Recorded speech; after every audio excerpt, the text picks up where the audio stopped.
Beberapa waktu yang lalu, saya berkesempatan untuk berkunjung ke kampung halaman, bertemu dengan keluarga, tetangga, yang sebagian besar mereka beragama Muslim. Dan di kampung inilah saya bertumbuh sebagai seorang Kristen, di lingkungan sebagian besar tetangga kami beragama Muslim.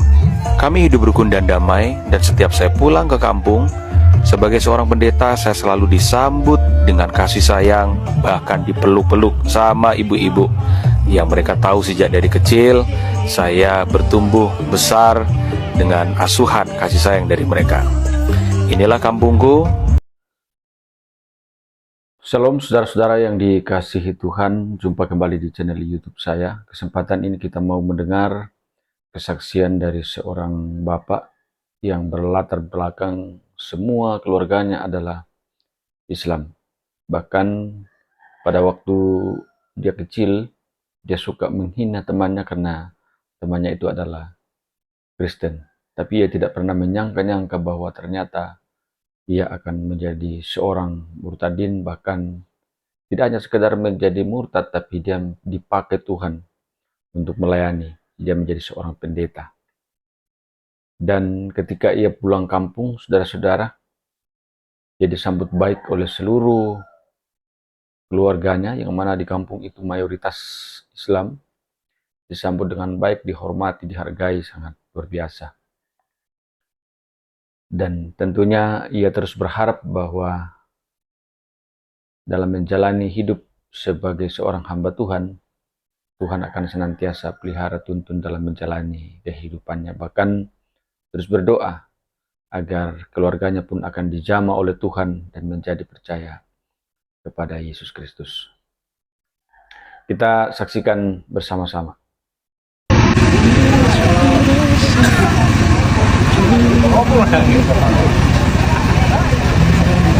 Ya, puji nama Tuhan, luar biasa momen kangen-kangenan pria Muslim yang menjadi pendeta dan kembali ke keluarganya di kampung yang mayoritas agama Islam. Berikut adalah sambutannya yang sangat meriah. Nah, seperti apa sambutannya dan pelayanannya? Mari kita simak bersama sampai selesai.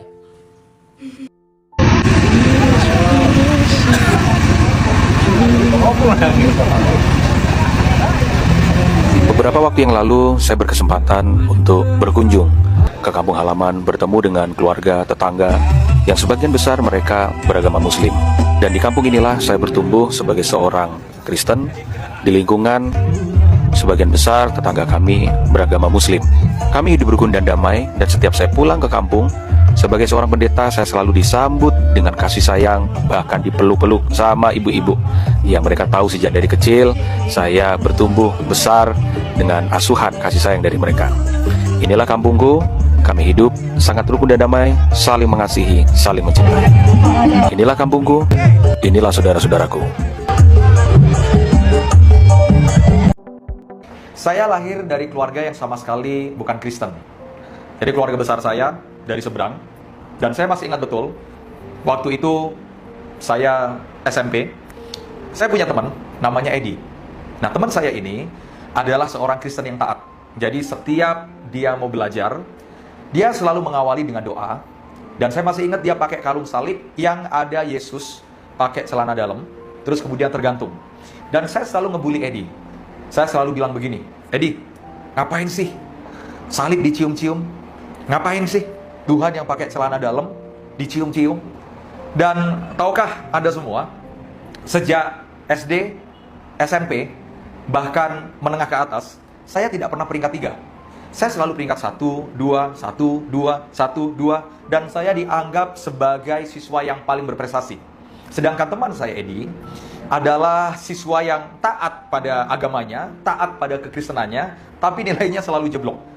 Sekalipun setiap hari dia lipat tangan berdoa, dia cium kalung salib, setiap menunggu hasil akhir dari semester, selalu nilainya jeblok.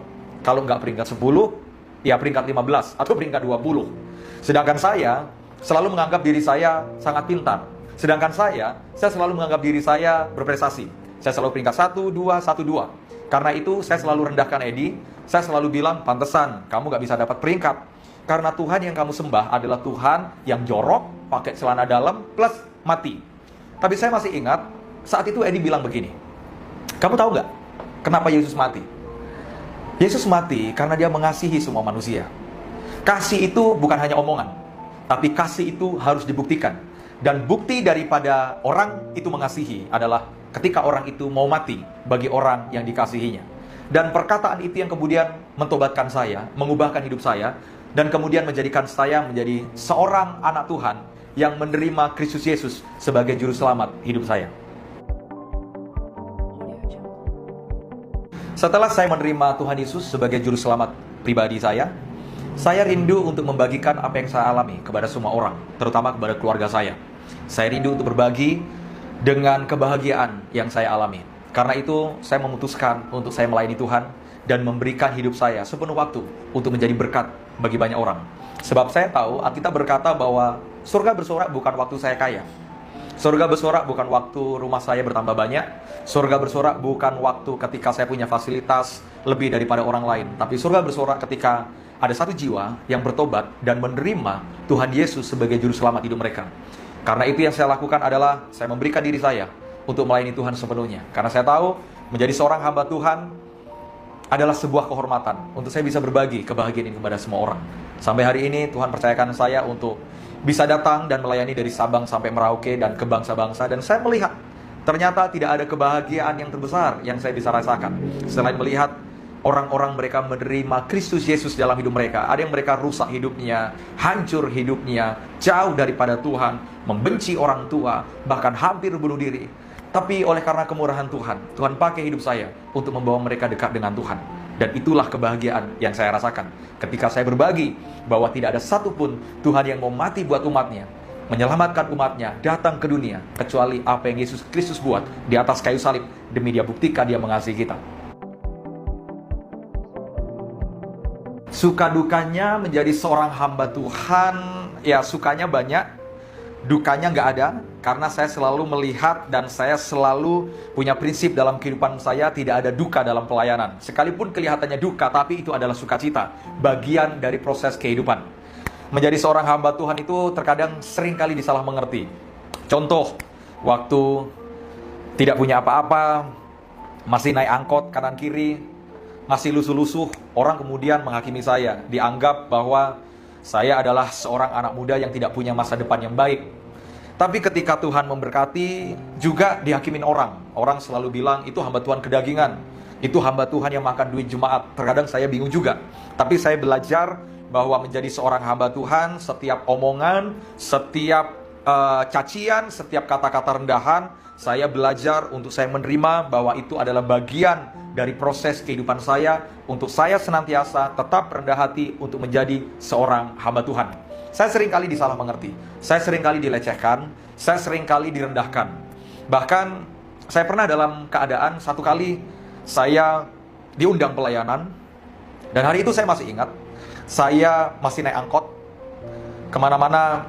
Saya kadang bawa Alkitab, bawa gitar untuk melayani kemana-mana. Satu kali saya diundang di sebuah persekutuan, saya diundang untuk saya berkhotbah atau menyampaikan firman Tuhan. Begitu saya sampai di persekutuan itu, tiba-tiba ada seorang pengusaha yang kaya, dia bersaksi bagaimana perjalanan hidupnya sampai dia diberkati Tuhan. Dan apa yang terjadi? Worship leadernya dia datang kepada saya sambil berkata begini, "Gak usah khotbah ya, soalnya jatahnya sudah diambil oleh pengusaha yang kesaksian." Dan hari itu saya merasa, Tuhan, apakah karena aku hamba Tuhan kecil, apakah aku hamba Tuhan yang mungkin naik angkot, terus kemudian aku diperlakukan seperti itu. Dan hari itu saya sama sekali tidak berkhotbah. Hari itu saya sama sekali tidak menyampaikan firman Tuhan. Tapi saya tidak ada kata marah, tidak ada kata tidak suka kepada persekutuan itu. Tapi saya menerima dengan rendah hati, karena itu adalah bagian dari proses kehidupan saya. Pernah juga satu kali, salah satu teman saya terus kemudian bilang kepada saya seperti ini, "Kamu mau jadi hamba Tuhan? Kalau kamu jadi hamba Tuhan, nanti anak istrimu mau dikasih makan apa?" Saya mengalami itu, saudara. Saya tahu apa artinya direndahkan. Saya tahu apa artinya dikecilkan. Saya tahu apa artinya saya dipandang sebelah mata. Tapi sampai hari ini, saya tidak pernah menyerah. Untuk saya tetap setia kepada panggilan hidup saya. Untuk saya tetap setia, untuk saya mengabarkan firman Tuhan. Mengabarkan Injil sukacita anugerah Tuhan kepada semua orang. Bahkan satu kali, saya pernah diundang tiba-tiba ada DM yang masuk di Instagram saya. Kejadian ini baru sekitar 4-5 bulan yang lalu. Tiba-tiba saya di DM, dan orang yang mend-DM saya di Instagram, dia minta jadwal pelayanan saya. Ketika saya berikan jadwal pelayanan saya, kemudian dia minta nomor pribadi saya. Kemudian dia telepon saya. Setelah dia telepon saya, dan kemudian kami sepakat bahwa di tanggal sekian saya bisa untuk melayani firman di tempat yang dia undang untuk saya berkhotbah menyampaikan firman Tuhan. Nah, tiba waktunya, saya masih ingat hari itu ibadahnya sekitar jam 7 malam, tempatnya di Tangerang, menurut telepon dan WhatsApp pribadi yang masuk ke saya. Begitu saya sampai sekitar jam 6 di Tangerang, saya menemukan bahwa alamat yang dia kasih adalah alamat yang dia berikan adalah alamat palsu. Memang benar ada deretan ruko-ruko, tapi ternyata itu adalah ruko-ruko kosong yang tidak digunakan. Nah, sekitar jam setengah 7 kemudian saya telepon dia. Begitu saya telepon dia, tiba-tiba nomornya tidak aktif. Dan tahukah saudara, saya juga tidak marah, saya masih tunggu jam 7 lewat. Kemudian saya telepon, nomornya juga tidak aktif. Dan saya baru sadar, ternyata bahasa kasarnya, saya dikerjain dalam pelayanan. Saya sudah datang, saya nyetir sendiri sejak dari jam 4, berangkat dari tempat saya tinggal ke Tangerang. Saya nyetir sekitar 2 jam. Begitu sampai di sana, ternyata gedung gerejanya tidak ada dan nomornya tidak aktif. Dan saya baru tahu bahwa ternyata yang telepon saya, yang mengundang saya adalah orang yang saya bisa menyebut adalah orang yang iseng berusaha untuk mengerjain saya. Sampai kemudian saya punya kenalan seseorang yang bekerja di badan intelijen. Kemudian saya coba tanya, nomor ini, Instagram ini sebenarnya atas nama siapa?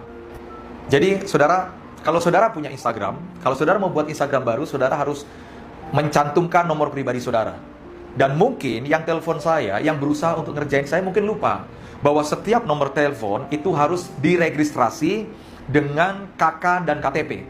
Dan saudara, kemudian teman saya berkata kepada saya bahwa nomor atau Instagram yang saya berikan untuk diselidiki dan dicek atas nama siapa. Kemudian teman saya bilang begini, brother, nomor telepon dan Instagram atas nama ini terdaftar atas nama ini, dan ini. Saudara, yang membuat saya agak shock dan terkejut adalah ternyata pemilik daripada akun Instagram itu adalah rekan satu bangku studi di Sekolah Tinggi Teologi Betani Surabaya.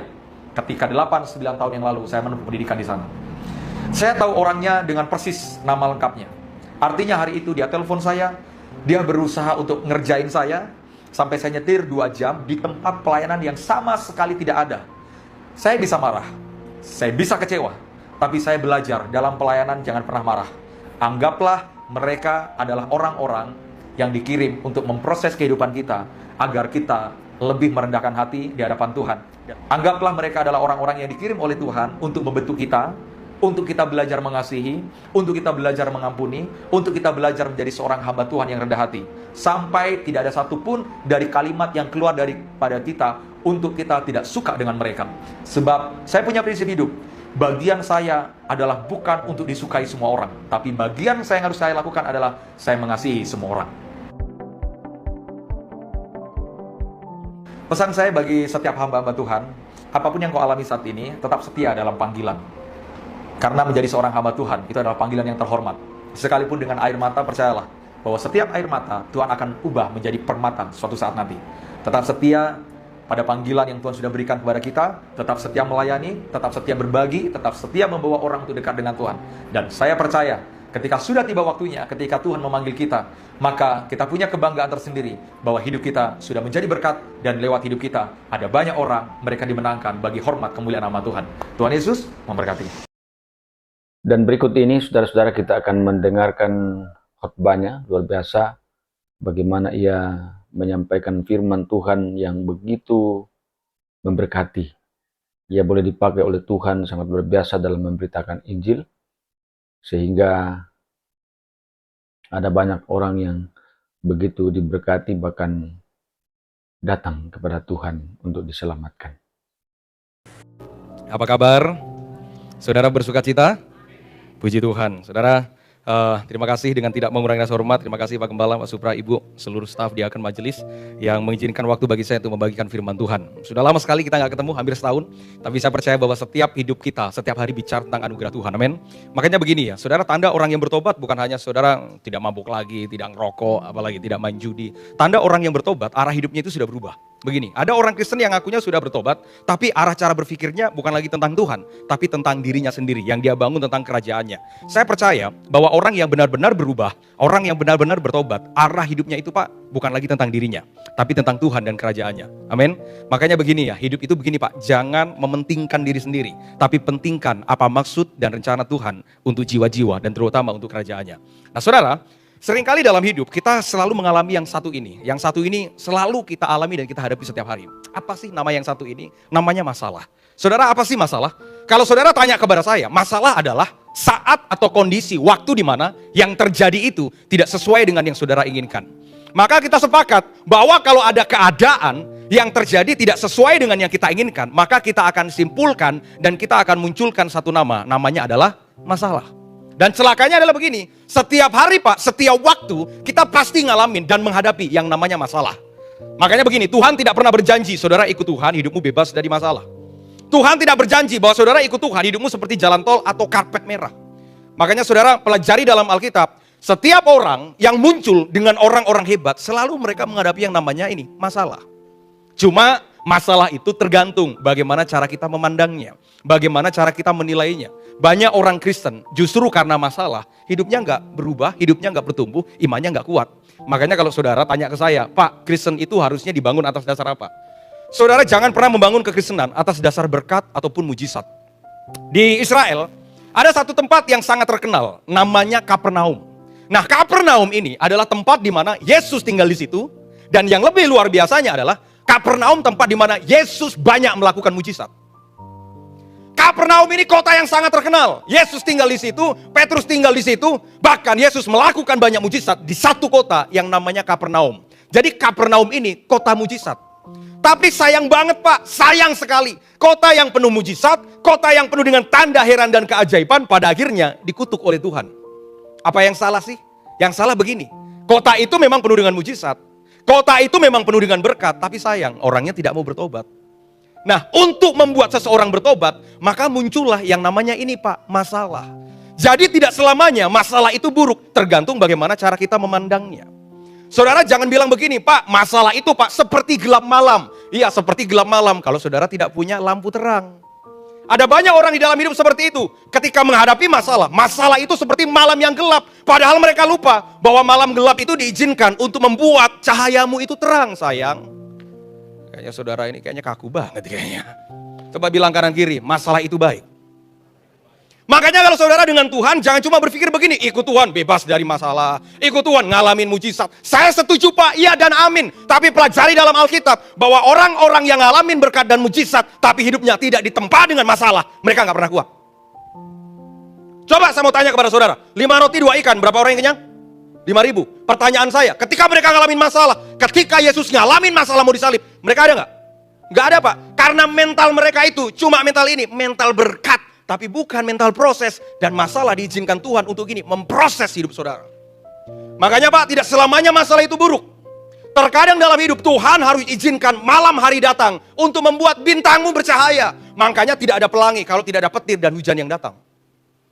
Ini kan tergantung cara kita melihat.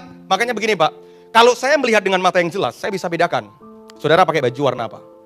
Kalau saya ngelihat mata dengan mata yang jelas, saya lihat ada yang pakai baju biru, ibu pakai baju putih, sebelah sana pakai baju merah, di belakang pakai baju kuning.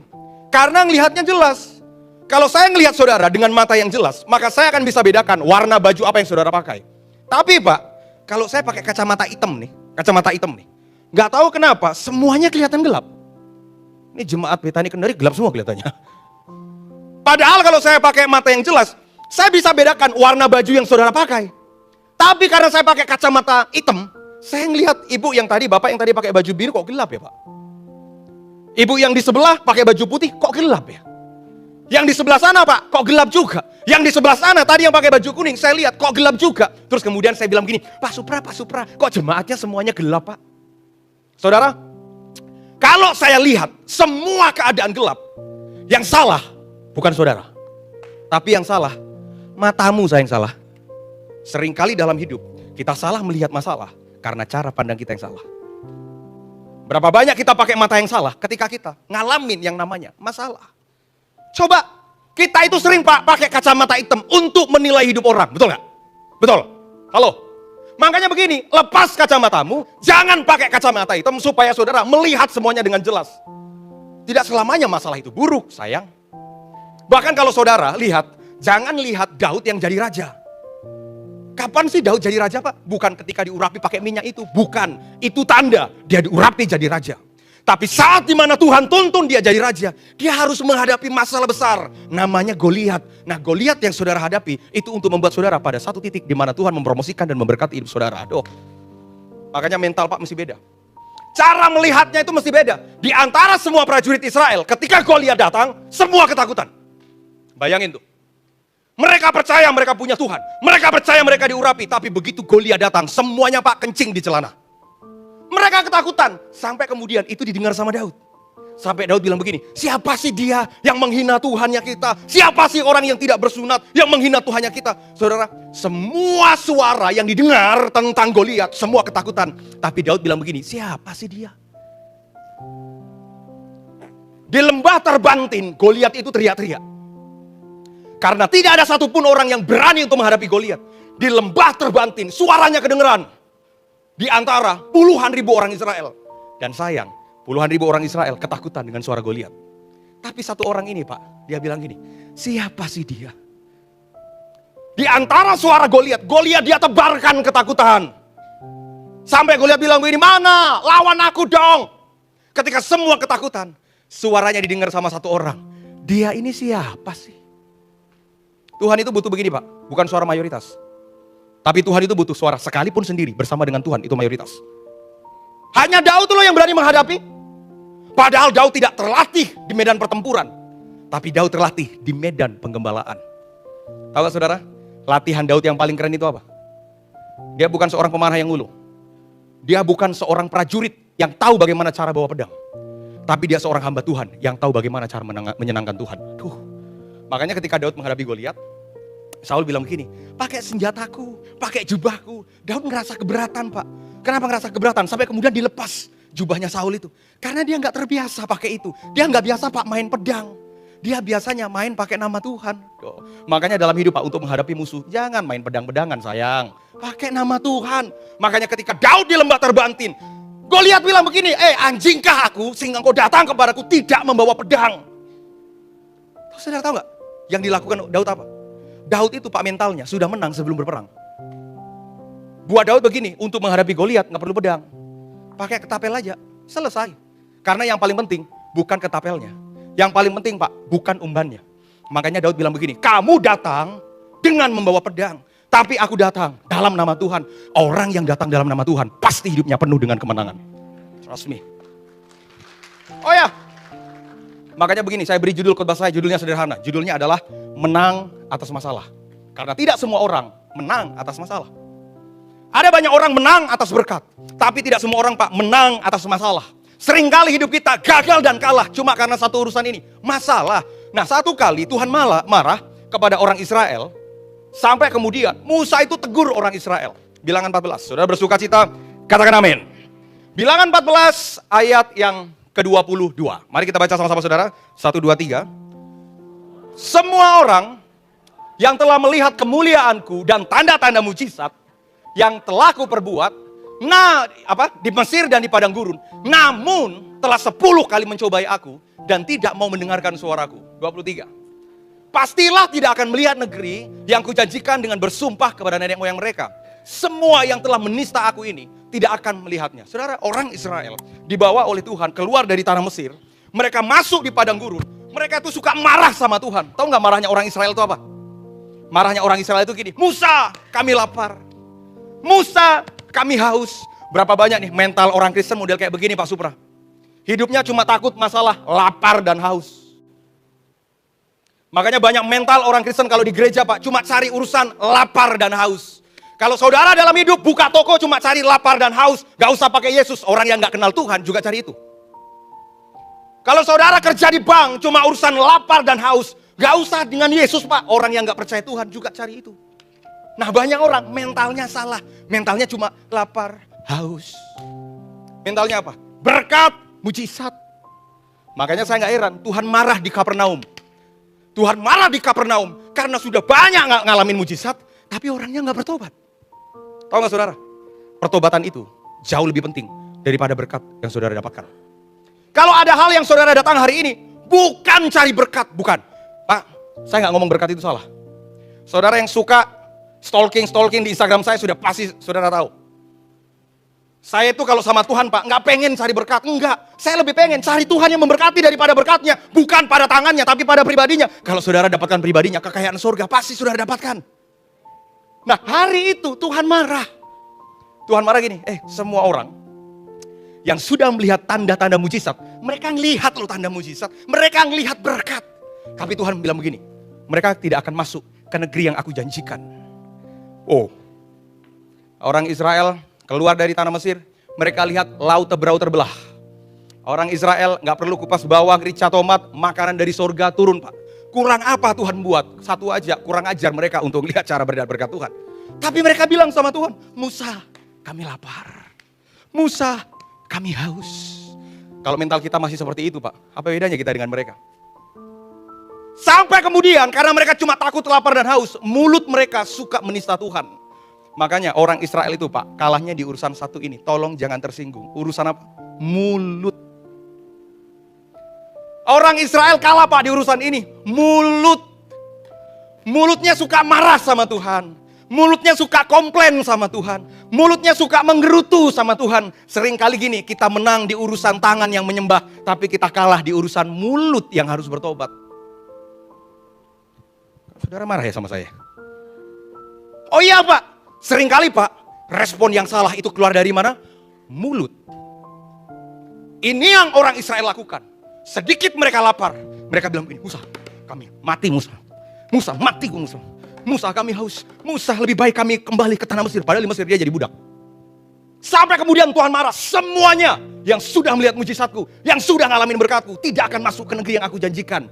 Namun, ayat berikutnya, saya suka dengan orang ini. Alkitab bilang begini, ketika semuanya. Waduh, semua ya semua. Ketika semuanya, terus klip berikutnya, dia bilang begini, ketika semua tidak masuk dalam tanah perjanjian. Kita baca sama-sama saudara, 1, 2, 3. Tetapi, hambaku, Kaleb. Karena apa saudara? Karena lain jiwa yang ada padanya dan ia mengikut aku dengan ketika semuanya udah ditolak, tiba-tiba muncul Pak satu nama, Kaleb. Ketika Tuhan marah, semuanya udah gak usah lah masuk dalam tanah perjanjian, semuanya gak usah menikmati berkat Tuhan. Tetapi Tuhan bilang begini, tetapi hambaku Kaleb. Kenapa? Karena lain jiwanya dan dia mengikut aku dengan sepenuhnya. Makanya gini Pak, hidup itu perlu dengan Tuhan sepenuhnya. Kalau saudara baca di dalam Alkitab, kenapa sih Tuhan menolak persembahan Kain? Dan Tuhan menerima persembahan Habel? Sederhana kok. Kain dan Habel itu sama-sama mempersembahkan korban. Cuma Tuhan menerima persembahan Habel. Tuhan menolak persembahan Kain. Kenapa Tuhan menolak persembahan Kain? Kalau saudara baca di dalam Alkitab, ada kalimat dengan jelas bilang begini. Ketika Habel mempersembahkan domba yang terbaik, ternak yang terbaik, maka Kain mempersembahkan sebagian dari hasil tanahnya. Nah, kata sebagian itu banyak multitafsir sih, sebagian. Bisa setengah, bisa 1/4, bisa 20%, atau bisa cuma 5%, atau 1%. Di antara semua persembahan, Tuhan terima persembahan Habel karena dikasih Pak dengan sepenuhnya. Makanya kalau saudara datang ke Tuhan, kasih hati saudara sepenuhnya sama Tuhan. Gak usah takut dengan urusan berkat Pak. Hidup itu gini, gak usah bingung sama berkat, gak usah. Justru terkadang mental yang siap diberkati itu Pak, jauh lebih penting daripada berkatnya. Makanya saudara tidak akan pernah temukan dosanya Daud itu apa, waktu Daud masih miskin. Ya, saudara gak akan pernah temukan dosanya dia apa. Tapi ketika Daud sudah kaya, jadi di otak Pak, pembunuhan atas kematian Uria. Karena yang salah bukan berkatnya. Yang salah adalah mental yang tidak siap diberkati. Makanya proses itu Pak, membentuk kita, untuk kita supaya tidak lupa ketika diberkati hidup kita tidak kemana-mana. Nah hari itu, ketika semuanya ditolak, Tuhan bilang, tetapi hambaku Kaleb, karena lain jiwa yang ada padanya, Dan ia mengikut aku dengan sepenuhnya. Ikut Tuhan itu Pak harus mesti sepenuhnya. Ngasih ke Tuhan itu Pak harus sepenuhnya. Hati juga harus sepenuhnya. Terus. Akan kubawa masuk ke negeri yang telah dimasukinya itu. Dan keturunannya akan memilikinya. Pertanyaan saya, siapa sih Pak Kaleb ini Pak? Kita akan belajar ya. Siapa sih orang ini? Di antara semua ditolak sama Tuhan, kok orang ini diambil sama Tuhan? Di antara semuanya Tuhan udah gak mau. Satu orang ini Pak, nanti ada satu orang lagi namanya Yosua. Dikenan oleh Tuhan. Siapa sih orang ini? Gini, satu kali orang Israel minta supaya masuk dalam tanah perjanjian. Saudara mau hidup kita masuk dalam tanah perjanjian, katakan amin. Nah, ketika orang Israel mau dibawa masuk dalam tanah perjanjian, maka Tuhan meminta lewat Musa untuk mengambil masing-masing suku satu orang untuk melihat negeri yang akan Tuhan berikan kepada mereka. Israel itu ada 12 suku. Maka diambillah masing-masing suku, masing-masing itu satu orang untuk mewakili sukunya melihat negeri yang diberkati oleh Tuhan. Maka dipilihlah 12 orang Pak. Ketika dipilih 12 orang, 12 orang itu diminta sama Musa, coba kamu lihat negeri yang Tuhan janjikan itu. Makanya negeri itu hari ini masih tetap jadi konflik, karena itu sudah Tuhan janjikan. Nah, ketika mereka diutus sama Musa, maka 12 orang ini Pak masuk ke tempat, ke negeri yang ternyata penuh susu dan madu. Kita selalu mau begitu, kita itu mau begini. Hidup diberkati, kaya raya, mati masuk surga. Kita suka Pak. Ya benar kan? Atau saudara mau? Hidup melarat, surga juga gak dapat? Enggak, semua kita mau. Hidup diberkati, apalagi kaya raya. Saudara jangan salah, tidak ada yang salah Pak dengan kata kaya. Jangan seorang hari bilang begini, Pak saya gak suka Pak kaya Pak. Kenapa? Saya miskin saja Pak, supaya saya rendah hati. Sini saya doakan supaya tambah melarat, supaya tambah rendah hati. Tidak salah Pak dengan kata kaya. Saya percaya orang yang sungguh-sungguh kerja dan mengandalkan Tuhan, hidupnya pasti diberkati. Makanya begini, berkat itu cuma akibat, berkat itu bukan sebabnya. Temukan sebabnya, maka akibatnya pasti akan datang. Kalau saudara mau menuai buah durian, ya tanam benih durian dong. Zaman sekarang, makanya orang yang sungguh-sungguh dengan Tuhan Pak, pasti sungguh-sungguh dalam pekerjaan. Pasti. Ada orang yang bilang begini, Pak, saya percaya Pak, kalau saya tidur Pak, pasti saya diberkati oleh Tuhan. Yes dan amin. Alkitab bilang begini, kamu tidur, kamu diberkati oleh Tuhan. Betul. Tapi kalau tokomu udah 20. Tahu maksud saya saudara? Benar, ayat itu akan berlaku buat saudara. Kalau kerjaan saudara udah beres. Kalau kerjaan saudara belum beres, jangan tidur-tiduran. Ada banyak orang yang pakai ayat sembarangan untuk membenarkan kemalasannya dia. Nah hari itu ketika Tuhan kirim 12 orang ini, mereka lihat Pak, satu negeri itu sangat subur. Waduh, penuh susu, penuh madu, berlimpah. Makanya bilangan berikutnya, Alkitab bilang begini saudara. Coba kita baca sama-sama, 1, 2, 3. Mereka menceritakan kepadanya, apa saudara? Kami sudah masuk ke negeri yang kemana kau suruh kami pergi. Dan memang, negeri itu apa saudara? Negeri itu apa? Berlimpah-limpah. Ketika 12 orang ini diutus, masuk ke tempat, ke negeri, di mana negeri itu, tanah itu diberkati, penuh susu, penuh madu, subur. Mereka bilang begini, kami sudah masuk ke negeri yang kau suruh. Dan memang, Alkitab bilang begini, negeri itu berlimpah susu dan madunya. Dan mereka bilang, ini loh hasilnya. Keren gak Tuhan? Mereka diutus satu tempat Pak, bukan tanah yang gersang. Tanah itu penuh susu dan madu, bahkan sampai hari ini. Tanah itu tanah perjanjian. Tanah yang penuh susu dan madu. Dan Tuhan utus 12 orang. Kalian 12 orang lewat Musa, masuk. Lihat, coba lihat tanah itu. Begitu mereka masuk, mereka lihat. Wah, berkat, susu, madu, berlimpah. Ketika mereka pulang Pak, 12 orang itu. Ketika mereka pulang ketemu Musa, mereka bilang begini. Kami sudah masuk. Dan memang kami melihat negeri itu berlimpah dengan susu dan madu. Dan inilah hasilnya. Mereka bawa hasil Pak. Ini loh Musa hasilnya. Negeri itu berlimpah. Inilah hasilnya. Saya mau tanya, kita suka hasil? Kita suka hasil? Halo, kita suka hasil? Kita suka hasil Pak. Makanya mereka bawa hasilnya sama Musa. Ini loh hasilnya. Cuma Pak, ayat berikutnya gak enak. Kenapa? Mereka bawa hasil, mereka liatin ke Musa, tapi ayat berikutnya bilang begini, hanya bangsa yang diam di sana, apa saudara? Kuat-kuat, terus. Dan kota-kotanya berkubu, terus. dan sangat besar. Terus juga keturunan enak telah kami lihat di sana. Mereka gini, mereka lihat negeri itu, wah, berkat, berlimpah, sukses, diberkati, berlimpah, kaya. Mereka bawa hasilnya, cuma hanya bangsa yang diam di sana kuat-kuat. Berapa banyak kita kayak begitu, Pak? Mau diberkati, mau berkatnya, tapi tidak suka dengan proses dan tantangannya. Come on. Jemaat Kendari kok sedih ya wajahnya ya? Salah khotbah saya. Mereka suka pada berkatnya, tapi sayang, mereka tidak suka dengan tantangannya. Karena pada faktanya adalah, mau diberkati, yes. Mau masuk dalam tanah perjanjian, yes. Hanya raksasanya besar, Pak. Orangnya kuat-kuat. Tidak ada kata dalam bahasa Indonesia yang paling dahsyat maknanya, kecuali kata tetapi dan hanya. Karena kata tetapi dan hanya mampu membatalkan kalimat-kalimat di belakangnya. Contoh, kamu ganteng, kamu cantik, hanya bau. Begitu muncul kata hanya, batal, Pak. Kamu cantik, badannya semampai, tasnya mahal, hanya jorok. Begitu muncul kata hanya, Pak, batal, Pak.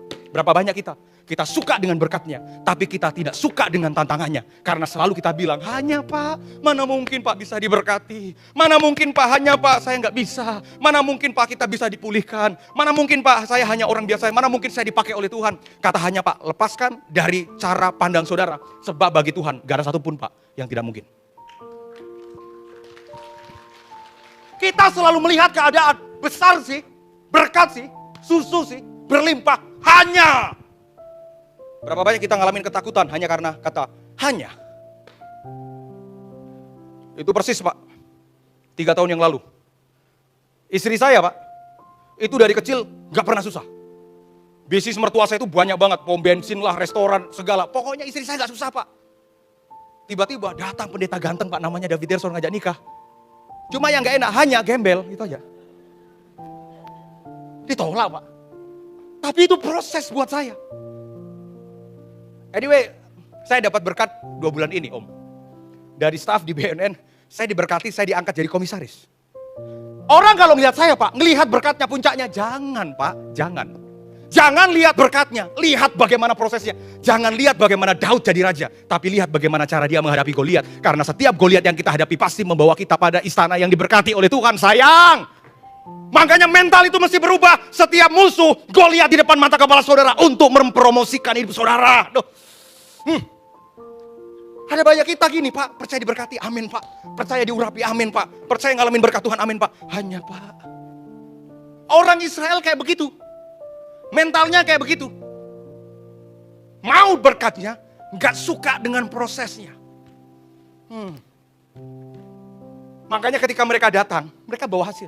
Musa, ini loh hasilnya. Tanahnya subur, kaya berlimpah, dengan susu dan madu. Hanya orangnya kuat-kuat. Di antara semua ketakutan, Pak, satu orang ini yang tadi namanya Kaleb, dia bilang apa? Makanya seringkali kuat dan besar itu mampu melumpuhkan iman kita. Terus.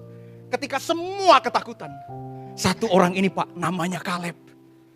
Kita baca sama-sama saudara ya, 1, 2, 3. Kemudian Kaleb mencoba menenteramkan hati bangsa itu di hadapan Musa. Makanya kalau saudara, ketika saudara mengalami masalah, terkadang Tuhan tidak membereskan masalah saudara. Tuhan lebih dulu membereskan kondisi hatimu, sayang.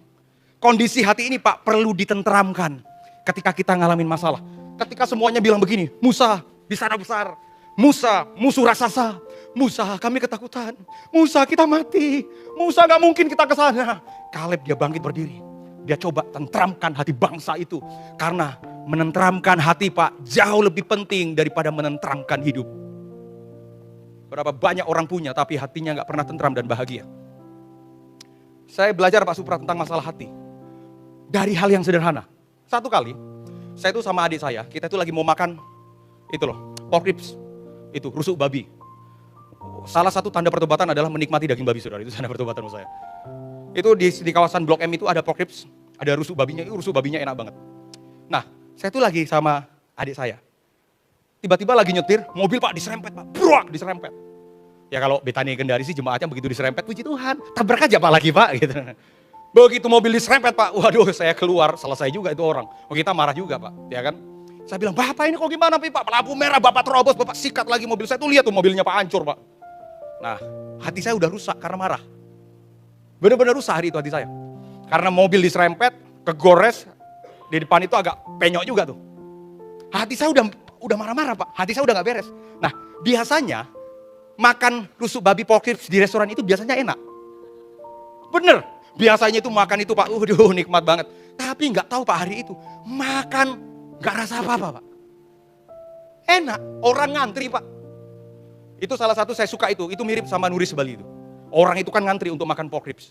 Tapi biasanya enak, kok hari itu gak enak. Makan Pak, begitu ngiris, yang saya lihat itu wajah orang itu. Itu, begitu ngiris itu. Begitu makan, kok rada gak enak ya. Saya sadar Pak, yang salah bukan makanannya. Yang salah adalah kondisi hati saya yang salah. Berapa banyak ketika kita punya masalah, masalahnya sebenarnya kecil. Tapi kita kebingungan karena kondisi hati kita salah. Betul gak?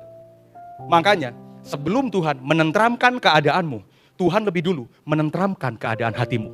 Karena Alkitab bilang begini Pak, jagalah hatimu dengan segala kewaspadaan. Karena dari situ terpancar, makanya urusan kita Pak, ada pada hati kita. Di antara semua ketakutan, kalau dia bilang begini, dia tentramkan hati bangsa itu. Dia bilang apa Pak? Di antara semua orang ketakutan, mati kita binasa, hancur kita, mampus lu. Kaleb dia bilang begini Pak, dia tentramkan hati bangsa itu. Terus katanya, tidak. Iman itu harus berani berkata tidak di tengah suara sumbang yang orang dengarkan di dalam hidup saudara. That's it. Iman itu Pak harus berani berkata tidak di tengah-tengah omongan yang tidak membangun, bahkan omongan sampah bahkan.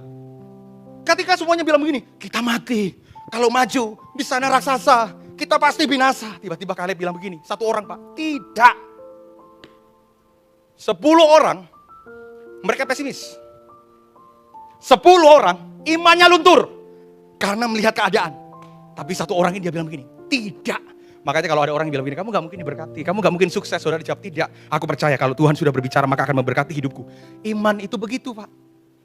Jangan terus kemudian orang bilang begini, kamu itu gak mungkin diberkati, kamu itu gak mungkin dipakai oleh Tuhan. Lihat keadaan saudara bilang begini, iya. Kita sesungguhnya gak mungkin bisa diberkati Tuhan. Kita orang biasa, kita orang kecil. Berapa banyak iman dilumpuhkan karena omongan orang dan kita tidak batalkan. Saya gak peduli Pak dalam hidup. Tapi dalam hidup saya peduli. Saya tidak peduli dengan omongan orang, tapi saya peduli dengan apa kata Tuhan. Kalau Tuhan sudah buka pintu, gak ada satupun Pak yang bisa menutupnya. Kalau Tuhan sudah bicara, gak ada satupun yang bisa menggagalkannya. Kalau Tuhan berkata memberkati saudara, tidak akan ada satupun yang bisa meredakan hidup saudara. Makanya hidup itu dengar apa kata Tuhan, bukan apa yang orang katakan. Dengerin Tuhan, that's it Pak. Coba, kalau istri saya Pak, gak dengerin Tuhan, hari ini gak mungkin punya suami seganteng David Herson Pak. Itu. Makanya dengerin Tuhan. Kalau gak dengerin Tuhan Pak, maka kita akan dengar suara yang sumbang. Berapa banyak suara yang sumbang itu melumpuhkan iman kita. Satu kali di Kana, terjadi perkawinan di Kana ya kan. Nah, sementara lagi perjamuan tuh, minum tuh, tiba-tiba anggur habis. Ketika anggur habis, Ibu Yesus datang kepada Yesus. That's my faith. Ibu Yesus datang kepada Yesus. Sus, ya Ma, mereka kehabisan anggur. Ya kan? Yesus jawab, ada kalimat yang saya suka Pak Gembala. Yesus bilang begini, mau apa ibu saatku belum tiba, betul? Betul kan? Coba, Tuhan bilang begini, saatku belum tiba. Kalau Maria, mamanya denger Yesus, Yesus bilang begini, mau apa engkau ibu? Mama kan kenal banget anaknya kan. Mamanya itu tahu nih Yesus ini anakku ini, dia bisa buat mujizat. Ketika orang laporan ke Maria, Bu, Mar. Kita kehabisan anggur, Mar. Tenang bos, tenang dulu. Habis ya anggurnya, tenang. Dia datang sama Yesus. Sus, ya Ma, mereka kehabisan anggur. Tahu gak Yesus bilang apa? Ini kalimat ini nampar kita Pak. Saatku belum tiba. Betul gak? Ketika Yesus bilang saatku belum tiba. Kalau kita jadi Maria apa? Ketika Yesus bilang begini, Ma, saatku belum tiba. Maka Maria akan datang dan bilang begini, maaf ya, anakku bilang saatnya belum tiba. Tapi saya suka, berapa banyak kita yang selalu percaya dan kita nyanyikan lagu ini. Waktu Tuhan pasti yang terbaik. Tapi ada satu hal, Pak. Waktu Tuhan memang yang terbaik. Tapi waktu Tuhan terkadang ngikutin, Pak, ketika Tuhan lihat kita siap. Jangan ngomong waktu Tuhan yang terbaik, padahal saudara tidak jadi pribadi yang terbaik. Aduh, jadi bukan waktu Tuhannya, Pak, kesiapan kita. Oh, ini jemaat Betani ini, aduh. Trust me, saudara. Kalau saya jadi Yesus, kalau saya jadi Maria, Yesus kan bilang, saatku belum tiba. Kira-kira jawaban itu Yesus akan buat mujizat gak? Nah, saudara, come on. Kalau Yesus bilang begini, dia kan minta mujizat kan? Maria minta mujizat kan? Maria bilang begini, Ibu, Sus, mereka kehabisan anggur, Sus. Terus kemudian Yesus bilang begini, Ibu, saatku belum tiba. Kira-kira perkataan Yesus itu saatku belum tiba, harusnya buat mujizat atau belum? Belum, Pak. Saya mau tanya, akhirnya Yesus buat mujizat gak? Kok Tuhan gak konsisten? Bukan gak konsisten, Pak. Tuhan pakai kalimat itu untuk melihat seberapa mereka mau tentang mujizat. Karena pada faktanya adalah ketika Yesus bilang begini, Bu, saatku belum tiba. Maria bilang begini, Maria, kalian isi ya tempayan ini dengan air. Ya Maria, ibu-ibu kendalilah kira-kira gitu. Isi tempayan ini dengan air. Coba, ketika Maria bilang begini, isi tempayan dengan air. Terus kita jadi pelayannya, Pak. Kita akan bilang apa sama Maria? Bu, maaf Bu, kita butuh anggur, Bu. Gak butuh air loh, Bu. Betul gak? Betul gak? Yang habis apa? Yang disuruh isi apa? Masuk di kepala gak? Makanya jangan masukkan Tuhan di kepala saudara. Jebol otakmu, sayang. Mereka kehabisan anggur, tapi Yesus bilang begini, isi tempayan dengan air. Untungnya, Pak, pelayan itu taat. Makanya untuk saudara sampai pada mujizat, lakukan satu hal ini, taat. Tuh. Taat aja, Pak. Begitu diisi air, kalau saya jadi pelayan-pelayan itu, Bu, gak salah Bu, anaknya Bu. Bu, anaknya udah minum obat Bu? Udah. Bu, kita kehabisan anggur loh. Coba kalau pelayan itu jemaat Betani Kendari lah. Maaf ya Tante ya. Tante, kita butuh anggur Tante, kita gak butuh air loh Tante. Dijawab lah sama mamanya Yesus. Tidak Ci, kau taat saja Ci kau. Oh, saya gak bisa. Masa harus taat ke sesuatu yang gak mungkin? Tidak Mi, taat saja kau Mi. Gak ada perdebatan Pak. Antara Mama Yesus dengan pelayan di situ. Saya suka. Makanya iman itu gak ada perdebatan. Iman itu adanya ketaatan. Aduh, iman itu gak usah ada perdebatan. Karena iman itu hubungannya pada ketaatan. Coba, saudara nonton gak film His Only Son? Nonton? Enggak, kentara kayaknya drama-drama Korea yang saudara tonton. Saya waktu nonton film His Only Son, saya suka. Ketika Tuhan bilang begini, Abraham, ambil anakmu. Dia gak banyak tanya Pak, padahal dia tahu bahwa anaknya itu harus dipersembahkan. Dia taat saja. Hasil dari sebuah ketaatan Abraham, muncul satu nama Tuhan, namanya Jehovah Jireh. Tuhan yang menyediakan. Makanya kalau saudara mau Tuhan menyediakan hidupmu, taat saja sama Tuhan. Aduh, tepuk tangan dong buat Tuhan. Aduh, come on. Saudara tahu gak hasil dari ketaatan dari Maria? Dan dia bilang kepada pelayan-pelayan, isi tempayan dengan air. Begitu mereka cedok Pak, air itu berubah jadi apa? Salah. Di Israel, ada 3 jenis anggur. Boleh sih air itu jadi anggur, tapi jangan-jangan anggurnya sepet atau pahit. Pak, anggur yang diubah oleh Yesus bukan sekedar anggur. Makanya saudara harus lengkap. Ketika pelayan-pelayan itu taat kepada Yesus, maka air itu tidak berubah jadi anggur, tapi air itu berubah jadi anggur yang terbaik. Hasil dari sebuah ketaatan Pak, selalu berkat yang terbaik. Makanya hari itu, ketika Yosua dia bilang begini, dia tentramkan hati bangsa itu, dia bilang begini, tidak. Apa saudara? Kita akan maju. Apa? Kita akan maju. Duh, hidup Indonesia maju. Haleluya. Pak, di antara semua omongan, kita habis, kita mati, kita hancur. Tiba-tiba, Kaleb bilang begini, enggak, kita akan maju. Iman Pak, enggak akan pernah mundur sekalipun tantangannya hebat. Karena iman, sekalipun ada tantangan, tetap maju untuk menghadapinya. Oh ya, dia bilang begini, enggak, kita maju. Duh. Makanya iman Pak, gak usah lihat masalah, lihat berkat di balik masalah. Ketika dia bilang begini, kita akan maju dan menduduki negeri itu. Tadi 2 lagu tadi saya suka itu. Kita baca sama-sama. Sebab Alkitab bilang begini Pak, kita pasti akan mengalahkannya. Orang yang dekat dengan Tuhan pasti ada kepastian dalam hidupnya. Di antara semua takut. Musa, kami mati. Kami hancur. Gak mungkin. Raksasanya besar. Dilihatnya pakai kacamata hitam. Besar semua. Besar. Hitam. Kita hancur. Gak mungkin kita masuk. Kita pasti binasa. Ngelihatnya hitam semua. Kaleb dia pakai matanya dengan jelas. Dia bilang begini, enggak. Kita akan maju. Karena orang yang maju, pasti dia akan mengalahkannya. Saudara, apapun masalah yang saudara hadapi, tetap maju bersama dengan Tuhan. Dan raihlah kemenangan berjalan bersama dengan Tuhan. Saudara mau tahu nggak jumlah dari 12 orang? Berapa orang yang setuju dengan yang tidak setuju? Berapa orang yang suaranya positif pasti menang. Dengan berapa orang yang suaranya negatif terus. Coba bukakan di antara 12 orang ini. That's it, that's it. Saudara bisa lihat, tuh. Pak, ini cuma 2 orang Pak. Yosua dan Kaleb. Ketika diutus 12 pengintai, 12-nya bawa hasil. Ini loh kita diberkati. Ini loh kita ngalamin berkat Tuhan. Tapi Pak, ketika 2 orang ini bilang begini, enggak. 10 orang Pak, dia bilang begini, musuhnya besar. Kita mati, kita binasa, enggak mungkin kita menang. Tapi 2 orang ini, enggak. Kita akan maju, kita pasti akan mengalahkannya. Ini nama-nama orang ini, orang 10 orang ini. Mereka tiap hari dengan Musa, tapi imannya enggak seperti Musa. Ini namanya nih, Samua, Safat, Yigal, Palti, Gadiel, Gadi, Amil. Ini nama-nama orang Kendari nih. Ya, kalau enggak Kolaka lah, Konawe lah kira-kira, Setur, Nabi, Guel. Sudah bayangkan 10 orang, mereka bilang begini, kita pasti mati, kita gak mungkin diberkati, kita hancur, kita binasa, raksasa. Tapi 2 orang ini dia pakai mulutnya, dia bilang gini, enggak, kita maju, kita pasti akan mengalahkannya.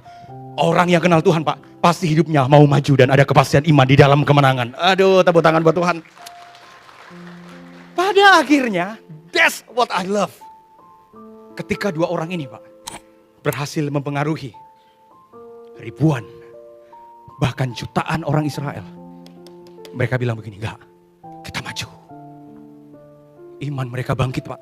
Ketika 2 orang ini bilang begini, kita maju. Cuma ada pertanyaan mereka, bagaimana cara kita mengalahkannya? Yosua tanya sama Tuhan. Saya suka bagian ini. Ketika Yosua tanya sama Tuhan, Tuhan, di sana raksasa. Ada tembok yang tebal Tuhan. Namanya tembok Yeriko. Bagaimana cara aku mengalahkannya? Tanyalah pada Dora. Ketika dia tanya sama Tuhan, tahu nggak Tuhan bilang apa? Kelilingi tembok itu dan kamu diam saja. Tidak semua peperangan itu begini. Hancurkan, maju. Enggak Pak. Tidak semuanya doa yang menggetarkan surga itu doa yang teriak-teriak, Tuhan Bapa kami di surga. Zaman sekarang itu banyak orang kalau berdoa, semua orang dengar tapi Tuhan gak dengar Pak. Makanya doa yang paling benar itu ketika orang lain gak dengar tapi didengar sama Tuhan. Ketika mereka tahu bagaimana mereka harus masuk ke tembok Yeriko, tiba-tiba mereka masuk ke Yeriko, tiba-tiba Tuhan bilang begini, kamu kelilingi saja dan kamu diam. Ini paling repot Pak buat manusia, disuruh diam. Saudara bisa bayangin gak? Tuhan, biasanya Tuhan, di kamus pertempuran tidak ada peperangan itu dengan kata diam. Betul gak? Gak ada satupun Pak, yang namanya pertempuran angkat senjata. Tapi Tuhan bilang begini, enggak, diam. Saudara bisa bayangin gak? Kelilingi tembok Yeriko hari pertama nih. Kelilingin Pak, itu kelilingin. Hari pertama dikelilingi, terus orang Yeriko dari atas lihat, lu ngapain lu? Tiba-tiba orang Yeriko ngambil batu, dilempar kepalanya orang Israel, puk. Mereka boleh bersuara enggak?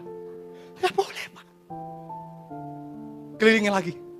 Hari kedua disuruh diam lagi. Begitu hari kedua diam lagi. Ketemu ibu-ibu Manado yang enggak bertobat. Ngana bikin ngapa? Ngana so begitu, ngana so nyak layak sama Tuhan. Kita lihat ngana so berdosa ngana. Kita Pak. Coba. Berapa banyak kita ketika kita disakiti, kita nggak bisa melakukan satu ini. Diam. Trust me. When you just keep quiet. Ketika saudara diam. Tuhan yang akan bicara buat saudara. Pemain musik maju ke depan. Ketika mereka kelilingi Pak. Mereka disuruh diam. Susah Pak ngekang ini Pak. Makanya orang Israel. Kalahnya itu di urusan satu ini. Mulut. Dia suka menggerutu sama Musa. Musa kami lapar Musa, lo lupa. Laut terbelah bos. Musa kami haus, lo lupa. Musa ketok batu, keluar Pak. Coca-Cola, Fanta, ada semua Pak. Terus kemudian mereka bilang begini, Musa kami mati Musa. Kami mati Musa. Makanya ada satu hal yang paling tepat yang saudara harus lakukan ketika saudara ngalamin persoalan. Apa itu? Diam. Di antara semua 10-10-nya, bukain lagi 10-10 orang tadi. Semua ngomong, kita mati, kita binasa, kita hancur, kita nggak mungkin menang, mustahil. Kaleb bilang begini, kita maju, kita pasti mengalahkannya. Pertanyaannya, mengalahkannya dengan cara apa? Caranya Tuhan, dan caranya Tuhan bukan angkat senjata, Pak. Tidak selamanya angkat senjata itu benar, karena senjata itu buatan manusia. Tapi kalau orang angkat senjata, dia perang, dia menang, dia akan bilang begini, kok bisa mengalami kemenangan dia? Karena senjataku terbaik, karena pedangku terbaik. Tapi kalau Tuhan suruh mereka diam dan mereka menang, Tuhan mau tunjukkan, kamu menang, bukan kamu yang berperang, tapi aku yang berperang buat kamu. Orang yang diam, Tuhan akan berperang untuk hidupnya dia. Sampai kemudian hari ke-7, di masa menanti ke-7 hari, Tuhan bilang lewat Musa, this is the last. Ketika kalian kelilingi, yang terakhir harus kalian lakukan apa Tuhan? Kamu teriak. Saudara pikir teriakannya biasa? Gak mungkin Pak. Mereka teriak Pak. Mereka kumpulkan selama 7 hari. Terus kemudian hari ke-7 mereka teriak, enggak mampis. Enggak Pak. Kekuatan iman gak ada Pak yang setengah-setengah. Kekuatan iman Pak, itu kepastian. Mereka tunggu hari pertama. Hari kedua Pak, ditimbuk batu, celuk, dilempar, puk, kurang ajar kamu tidak, bung, diludahin. Mereka bilang, terus satunya bilang begini kan, satunya kan orang kan kadang suka di samping ngomporin kan. Mereka nggak boleh bersuara. Hari ketiga, gak cuma sehari 2 hari. Hari ketiga mereka kelilingin lagi. Di atas, kamu ngapain? Kamu orang gila ya? Katanya percaya Tuhan. Mana suaranya? Dia tahan. Keempat, kelima, keenam. Dan hari terakhir Pak, ketika mereka teriak, Tuhan yang bicara. Tahu nggak yang Tuhan bicarakan apa? Tuhan bicara kemenangan. Tembok Yeriko yang setebal itu Pak, runtuh karena ketaatan. Ini yang saya percaya. Ketaatan hidupmu akan meruntuhkan tembok-tembok masalahmu. Tepuk tangan buat Tuhan. Demikianlah kesaksian dari Bapak Pendeta ini, sungguh luar biasa. Seorang murtadin yang boleh dipakai oleh Tuhan untuk menjadi alatnya menjadi seorang pendeta di dalam memberitakan Injil. Dan tentunya harapan kita bersama, Bapak ini semakin diberkati, dikuatkan oleh Tuhan, sehingga semakin semangat dalam melayani dan memberitakan Injil bagi banyak orang, supaya semakin banyak orang yang diselamatkan dan menerima Yesus Kristus sebagai Tuhan dan Juru Selamat. Sampai jumpa di video-video berikutnya dan Tuhan Yesus memberkati.